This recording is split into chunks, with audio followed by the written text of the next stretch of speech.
Assalamualaikum, selamat datang di podcast Dialog Dewan yang disiarkan dari Smart Room DPRD Kabupaten Sleman. Dan kali ini saya Titi Sekar akan ngobrol langsung dengan salah satu anggota Dewan dari DPRD Kabupaten Sleman. Kita asik aja karena kali ini kita akan berbicara mengenai optimalisasi layanan sosial di Kabupaten Sleman.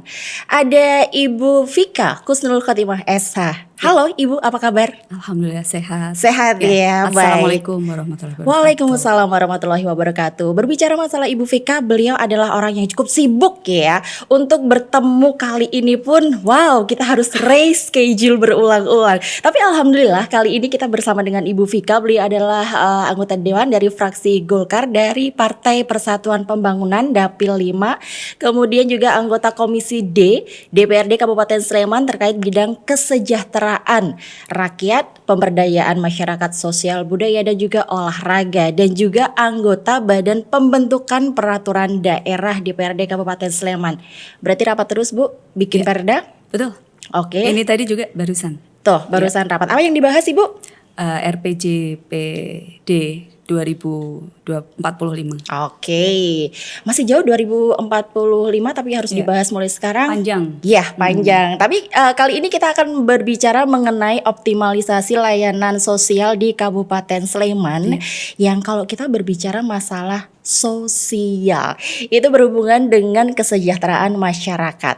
Kesejahteraan masyarakat itu nggak lepas dari kemiskinan. Betul. Benar apa benar Bu? Ya, betul. Oh, betul ya. Oke, tapi kita harus klarifikasi dulu Bu mengenai definisi miskin ini seperti apa. Terkadang kita merasa bahwa Bu, saya tinggal di desa loh Bu, saya termasuk rakyat miskin loh Bu, tapi sawahnya berhektar-hektar Bu. Ada yang tinggal di perkotaan, rumahnya masih sewa, dianggapnya ini bukan rakyat miskin. Monggo Bu, bagaimana? Ya, oke. Kemiskinan itu sendiri banyak sekali indikator gitu ya. Ada yang dari kementerian pusat juga, kemudian dari daerah juga ada indikatornya sendiri. Tapi yang pasti adalah bahwa pokoknya itu gimana masyarakat itu bisa miskin dan rentan miskin itu ya diantaranya adalah harus punya ini SPP. Okay. SPP-nya terpenuhi gitu ya. SPP dalam hal ini bukan SPP sekolah, bukan sumbangan pembinaan pendidikan, tapi adalah kebutuhan pokok atau kebutuhan primer yang harus dipenuhi, yaitu sandang, pangan dan papan. Gitu. Jadi kalau itu sudah terpenuhi ya insya Allah itu sudah bukan kategori yang miskin dan rentan miskin. Tapi masalah SPP ini adalah masalah misalnya Bu tempat tinggal, papan. Ketika kita sudah memiliki tapi itu belum milik kita sendiri, apakah itu sudah termasuk kita bukan rakyat miskin? Saya harus sewa Bu, kontraktor nih Bu. Kontrak sana kontrak sini. Iya. Makanya itu tadi. Jadi banyak sekali indikator yang memang bisa mengkategorikan itu warga miskin atau rentan miskin. Penghasilan juga. Oke. Termasuk ini juga ya. Yang menjadi indikator juga. Oke. Iya, oke. Kalau kita berbicara masalah kemiskinan juga untuk pengentasan kemiskinan ini menjadi PR ya Bu, sepertinya karena berapa tahun kita selalu saja berbicara mengenai pengentasan kemiskinan. Di Sleman sendiri bagaimana? Pengentasan kemiskinan ini menjadi hot issue, program yang memang ini sosial untuk pusat juga, kemudian turunannya di daerah.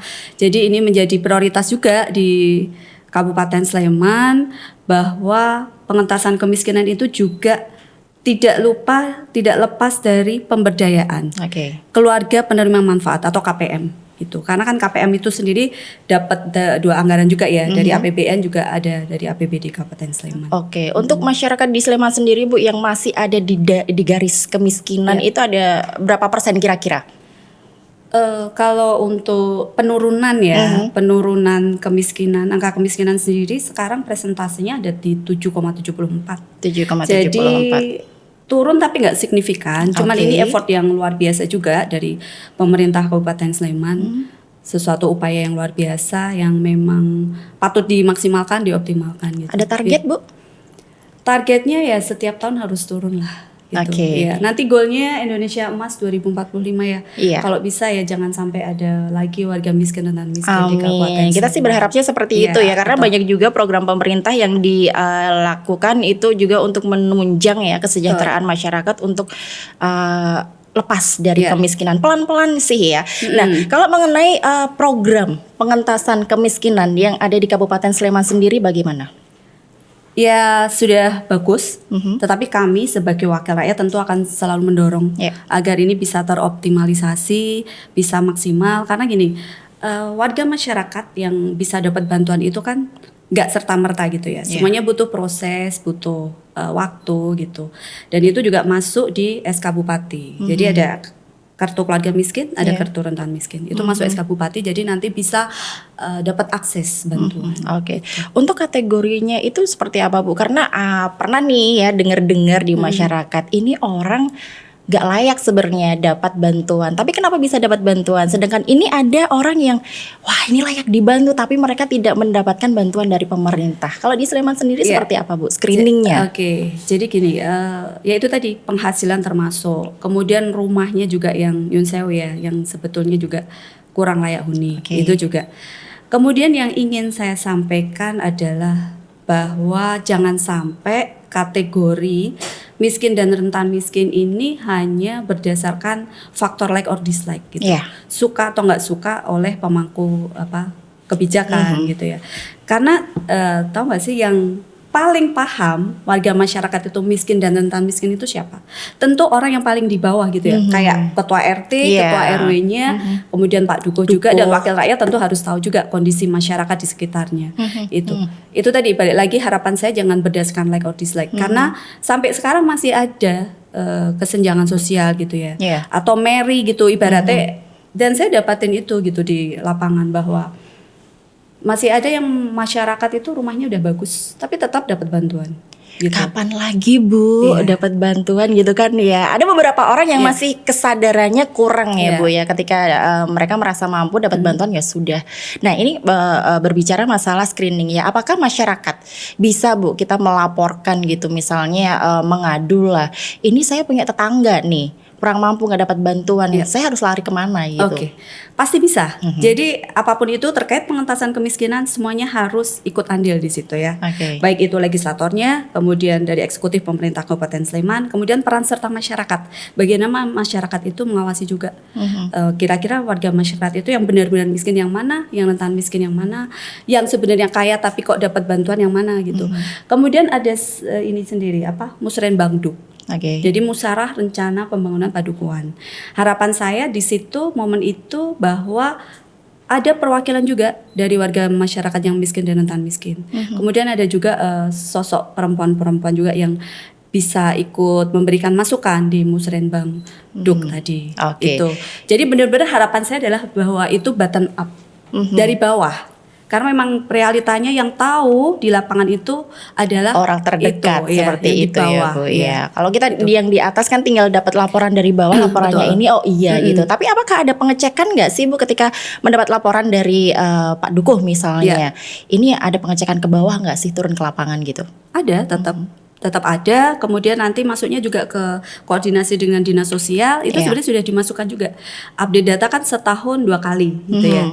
Nah itu jadi nanti tapi apapun hasilnya ternyata pusat punya data sendiri. Oke. Jadi itu sebenarnya udah diusahakan juga.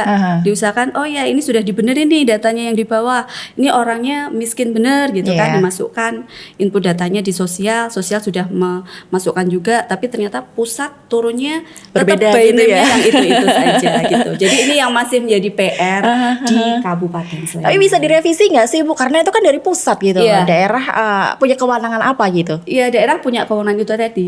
Ketika update data memasukkan data-data yang terbaru tadi sesuai realita di lapangan, tetap nanti dari pusat ada itu sendiri basis Oke. data terpadunya sendiri. Iya. Oke, ya sebenarnya permasalahan pelayanan sosial ini kan sebenarnya yang langsung berhubungan nanti adalah dinas sosial Betul, ya. ya. Tapi DPRD Kabupaten Sleman tentu juga memiliki peran di dalamnya. Sejauh ini peran yang diambil oleh DPRD Kabupaten Sleman sendiri apa Bu? Jadi gini, DPRD sendiri punya 3 fungsi ya. Yang pertama yaitu fungsi legislasi. DPRD bersama Bupati membentuk suatu peraturan daerah. Kemudian yang kedua adalah fungsi budget atau fungsi anggaran. Jadi DPRD merancang dan menyetujui APBD bersama Iya. Bupati juga ya. Kemudian yang 3 adalah fungsi kontrol, fungsi controlling atau pengawasan. Jadi DPRD mengawasi kinerja jalannya pemerintahan daerah dan juga APBD dan juga implementasi peraturan daerah tadi. Ya di situ. Jadi ketika kita rapat kerja bersama dinas terkait, kemudian kita anggarkan untuk layanan sosial dan lain sebagainya. Seperti itu. Oke. Ya. Untuk Sudah kita maksimalkan. sinkronisasi dengan pemerintahannya antara legislatif dan eksekutif, biasanya apakah ada kendala yang ditemui Bu dalam optimalisasi layanan sosial ini, terutama di Sleman? Kendala pasti ada, tapi bagaimana kita bisa mengharmonisasikan itu, karena kita kan mitra kerja, Iya. Oke. Karena DPRD sendiri adalah unsur penyelenggara pemerintahan daerah. Oke. Gitu. Kalau kita berbicara masyarakat, sebenarnya sudah banyak ya program dari pemerintahan Kabupaten Sleman yang bagaimana caranya untuk bisa meningkatkan kesejahteraan UMKM juga, kayak misalnya bantuan-bantuan, dan juga Sleman kan sekarang juga salah satu Bu, destinasi wisata. Itu apakah dengan banyaknya UMKM itu seberapa besar itu bisa meningkatkan derajat masyarakat? Ya, cukup meningkatkan level kesejahteraan mereka gitu. Jadi ketika saya bertemu dengan warga masyarakat, terutama karena saya adalah wakil rakyat perempuan, jadi saya sangat senang sekali bertemu dengan ibu-ibu hebat, mbak-mbak hebat di luar sana, dan saya selalu memberikan program juga kerjasama dengan mitra kerja kami ya, dengan dinas juga.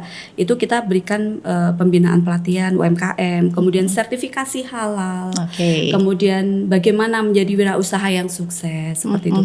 Dan ini tentu bisa mengupgrade ya dari level yang miskin tadi bisa menjadi lebih sejahtera lah. Oke. Biasanya permasalahan yang muncul pertama kali ketika masyarakat ingin memulai usaha UMKM atau apa adalah modal. Ini bagaimana pemerintah memberikan kemudahan dalam hal itu? Ya, jadi gini, harapan saya sebagai wakil rakyat tentu tidak berhenti di pembinaan pelatihan saja, tetapi tetap harus diikuti dengan sarana prasarananya gitu. Seperti yang Mbak sampaikan tadi, misalkan modal itu juga bagaimana bisa nanti pemerintah Kabupaten Sleman ini sudah berjalan juga sebetulnya kerjasama dengan BUMD yang ada di Kabupaten Sleman, memberikan pinjaman yang sangat lunak misalkan tanpa bunga dan lain sebagainya. Jadi ini benar-benar membantu masyarakat untuk lebih sejahtera. Oke. Kemudian Bu, program apa aja sih sebenarnya yang bisa diakses oleh warga tentang layanan sosial di Kabupaten Sleman ini? Banyak banget. Jadi layanan sosial, kebetulan saya di Komisi D ya, alhamdulillah, yang membidangi kesejahteraan masyarakat termasuk meliputi fungsi sosial tadi. Banyak banget, jadi ada JPS untuk pendidikan, kemudian untuk kesehatan, untuk sosial itu sendiri ada disabilitas dan lain sebagainya, banyak banget. Dan kita anggarkan kisaran 12,3 miliar. Dan itu selalu habis di tiap tahunnya. Kurang ya Bu ya? Iya, karena pemohonnya sangat banyak. Gitu ya, pemohonnya sangat banyak. Nah, berbicara mengenai pemohon, ini bagaimana misalnya kita bisa jadi salah satu pemohon, syarat dan ketentuan yang berlaku apa ini Bu? Tetap semuanya pakai syarat dan ketentuan gitu ya. Jadi wabil khusus memang untuk warga yang miskin dan rentan miskin gitu, untuk mengakses itu semuanya. Gitu. Kalau kita mengajukan diri boleh nggak sih Bu? Dengan persyaratan yang misalnya nih syaratnya adalah misalnya orang tua pendapatan segini-segini, wah kayaknya saya memenuhi syarat untuk mendapatkan bantuan pendidikan ini, saya bisa mengajukan kemana gitu Bu? Iya, saya punya Rumah Putri Aspirasi. Jadi yang benar-benar bisa dimanfaatkan seluas-luasnya oleh warga masyarakat. Saya berikan akses kemudian di situ, nggak perlu jauh-jauh datang ke Sleman, datang aja ke wakil rakyatnya. Nanti udah ada staf saya juga. Di situ akan dijelaskan semuanya, syarat, prosedur dan lain sebagainya. Yang pasti lebih mudah lah Mbak. Mudah, iya. Rumah Putri Aspirasi ada di mana Bu? Ada di search Google aja di awal 99.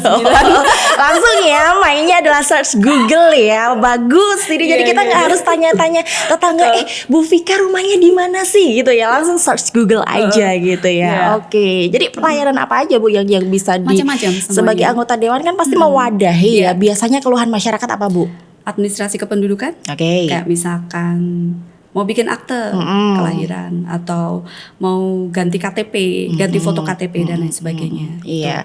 Dan biasanya persyaratan-persyaratan seperti ini kayaknya orang menyepelekan ya Bu, Iya. misalnya kakak atau apa gitu, padahal itu Penting ya, sangat penting digunakan. administrasi Kemudian juga kependudukan. apa sih aktualisasi misalnya data kependudukan itu juga penting. Nah, sejauh ini apakah permasalahan-permasalahan itu cukup menghambat tentang pelayanan sosial yang ada di Kabupaten Sleman, Bu? Kalau administrasi kependudukannya kurang beres ya, jadi otomatis pelayanan-pelayanan yang lainnya juga agak susah diakses gitu.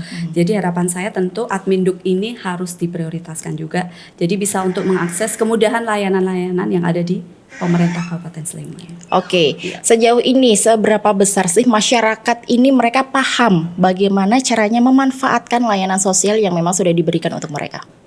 Alhamdulillah sudah paham, tapi ada juga sedikit warga masyarakat yang memang butuh pencerahan, Oke. butuh edukasi dari kami sebagai wakil rakyat. Jadi dengan adanya masa reses saya sangat bersyukur sekali bisa menyapa, Masyarakat mendengarkan langsung. aspirasi. Ya, walau yang saya lakukan nggak cuma ketika reses, Iya. menjaring aspirasi itu kan bisa dilakukan di setiap tempat, di mana saja gitu. Ketika saya bertemu dengan masyarakat, kayak misalkan saya lagi ngangkring gitu ya. Oke. Ada salah satu tempat favorit angkringan saya di situ. Sudah ngobrol-ngobrol di situ, banyak ada yang petani datang, kemudian mahasiswa kayak yang Oke. ternyata banyak masyarakat yang butuh bantuan pendidikan. Ngangkringnya di mana, Bu? Kalau boleh gabung. Oke, boleh Siapa ya. tahu ada masyarakat Oke, juga yang pengen tahu, Bu Vika ini ngangkringnya di daerah mana? Daerahnya aja, Bu, Di biar nanti daerah kita saya nyamperin. tentu saja, ya. Angkringan favorit saya angkringan Mas Gadi. Waduh, tuh kan nanti fee-nya bisa langsung ke Bu Vika Iya, ya. Oke, betul. jadi di situ menyerap aspirasi. Tapi kan yang diserap aspirasinya itu di daerah dapilnya Ibu aja nih. Sementara Iya. Kabupaten Sleman kan luas, Bu. Iya, Nih betul. gimana daerah lain yang juga pengen memberikan aspirasi lewat Bu Vika? Ya, aman. Aman. Tetap ya. Tetap kita prioritaskan di dapil karena kita adalah hasil kontestasi dari daerah pemilihan masing-masing. Iya. Saya kan di dapil 5 ya di Kapanewon, Gamping dan Pati. Tetap saya juga advokasi kok, kasih program juga di tempat lain juga. Pernah beberapa waktu yang lalu ada kelompok perikanan itu minta bantuan ke saya kasih juga di situ di Kapanewon Ngudean.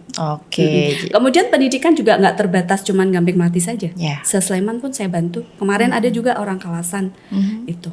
Oke, jadi tetap ya apa seluruh daerah jelajahnya seluruh Kabupaten Kabupaten Sleman Sleman, walaupun karena wakil dapilnya rakyatnya yang paling Sleman, iya. paling dekat adalah daerah Gamping ya. Bersyukur nih warga Gamping bisa langsung ke Bu Vika ya. Iya. Tapi kalau yang selain Gamping juga bisa kok ke Bisa. Bu Vika atau anggota dewan yang lainnya. Oke, masalah kemiskinan Bu Vika, kita faktornya banyak sekali ya.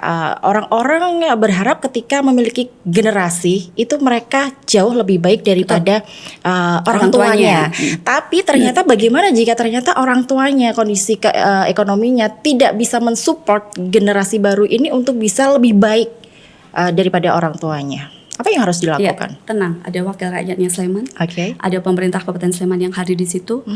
Semangatnya adalah bahwa di Kabupaten Sleman nggak boleh ada anak putus sekolah. Oke. Terkait biaya sudah ada JPS pendidikan. Oke. Gitu. Oke. Yang bisa diakses oleh warga masyarakat. Nggak sampai SMA aja, tapi juga sampai ke perguruan tinggi.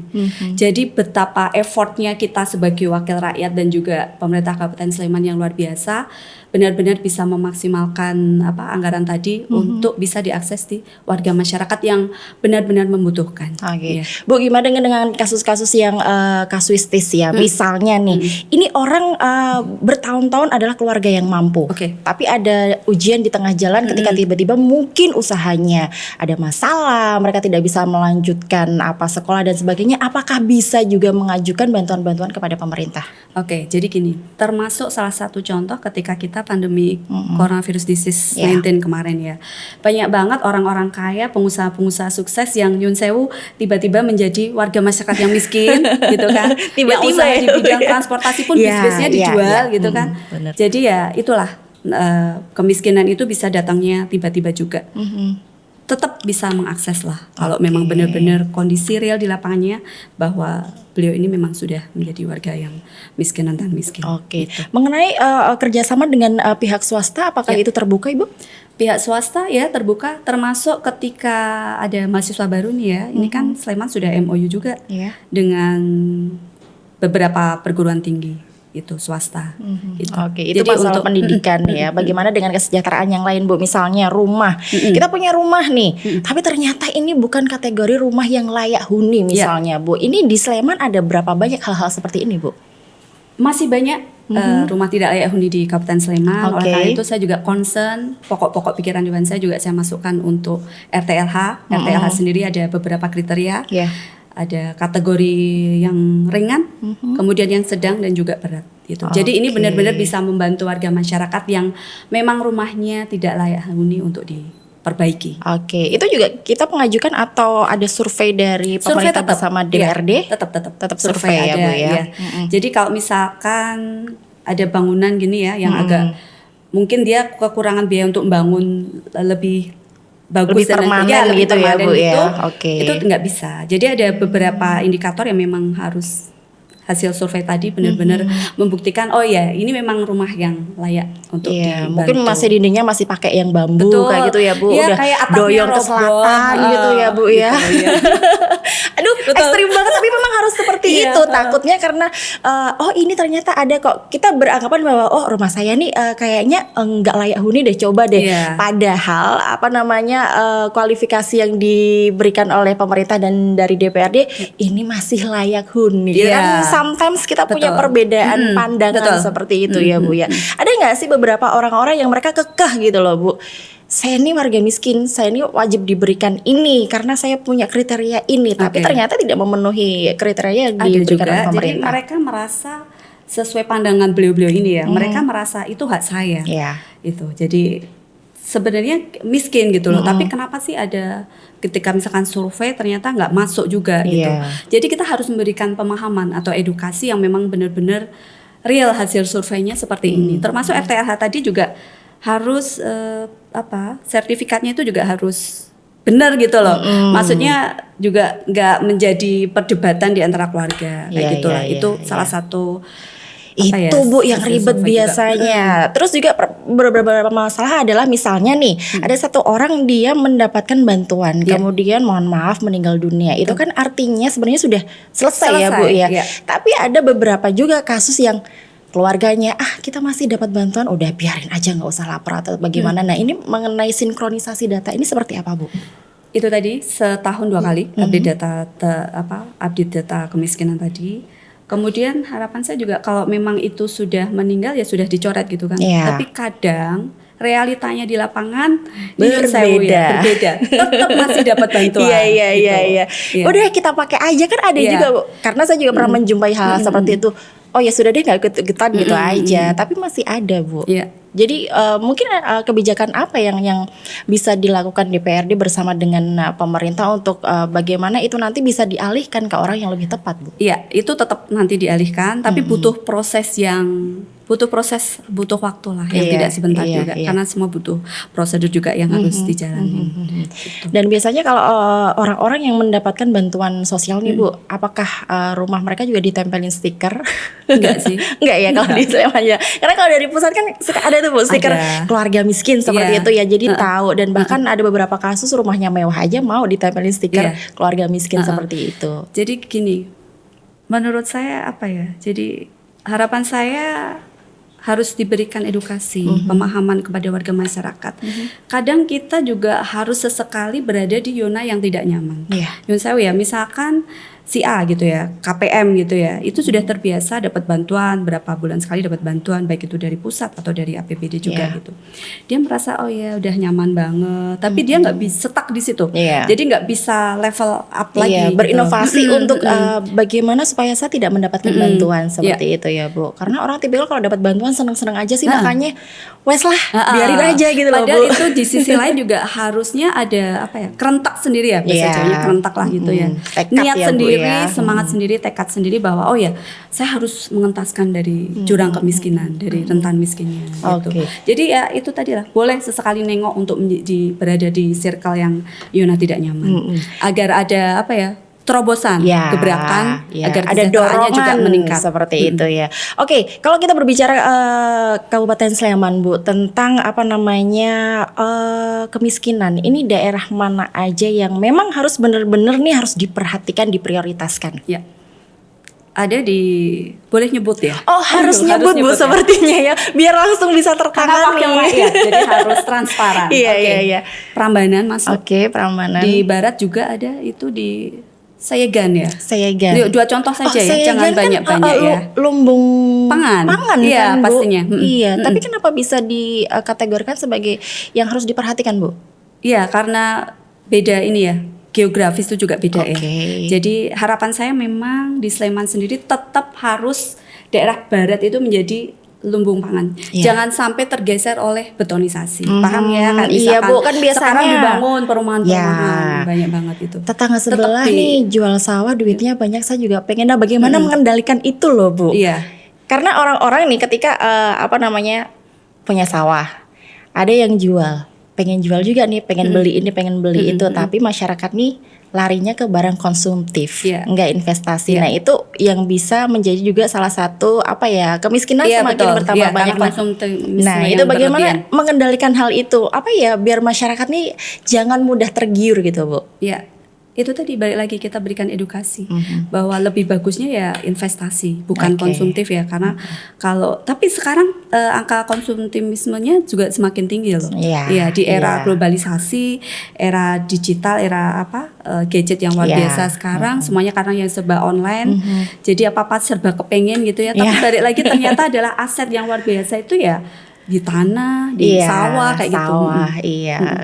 Oke, kita berbicara masalah kemiskinan dan kalau berbicara juga tadi masalah pangan, ketahanan pangan di Kabupaten Sleman aman Ibu? Aman, amin. Aman amin ya. Kemudian juga perkembangan UMKM sepertinya apakah ini bisa bertahan berapa tahun ke depan untuk bisa lebih masyarakat nih kayak effortnya tuh kayaknya UMKM ini jadi salah satu cara gitu loh. Untuk mengentaskan tadi Iya, kemiskinan. iya. Seberapa besar orang-orang ini sadar gitu loh, Bu. Masyarakat di Sleman memiliki kesadaran bahwa UMKM menjadi salah satu jalan gitu. Iya. Dioptimalkan lagi, dimaksimalkan lagi. Oleh karena itu saya sering banget mengadvokasi program-program untuk UMKM. Oke. Iya. Oke. Baik itu pembinaan pelatihan, harapan saya itu tadi ada Sarpras juga yang mengikuti. Termasuk permodalan juga harus dibantu oleh pemerintah Kabupaten Sleman. Oke. Kita berbicara masalah UMKM. Ketika misalnya pendidikan sudah, Ya, modal sudah, betul.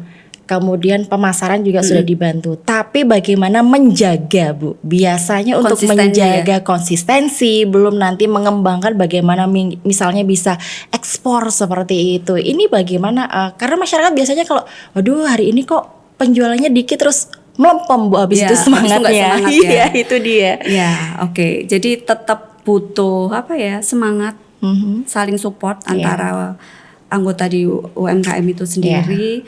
Kemudian bahwa yang serba instan tuh nggak bagus. Iya. Semuanya butuh proses, butuh biar berkah lah maksud saya gitu.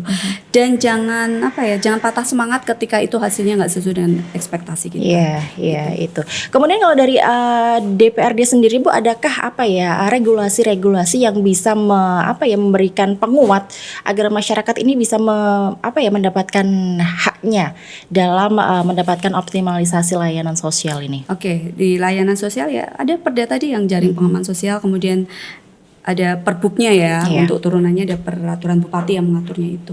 Benar-benar seluas-luasnya akses untuk warga masyarakat. Oke, jadi memang dari DPRD sendiri sudah support Ya. dari perdanya sudah diaplikasikan oleh Betul. pemerintah, tinggal bagaimana menjaga konsistensinya ke masyarakat. Masyarakat. Nah, ini tugasnya siapa Bu untuk menjaga konsistensi ini biar jangan sampai ini mengendur atau mungkin perdanya tidak maksimal dan sebagainya.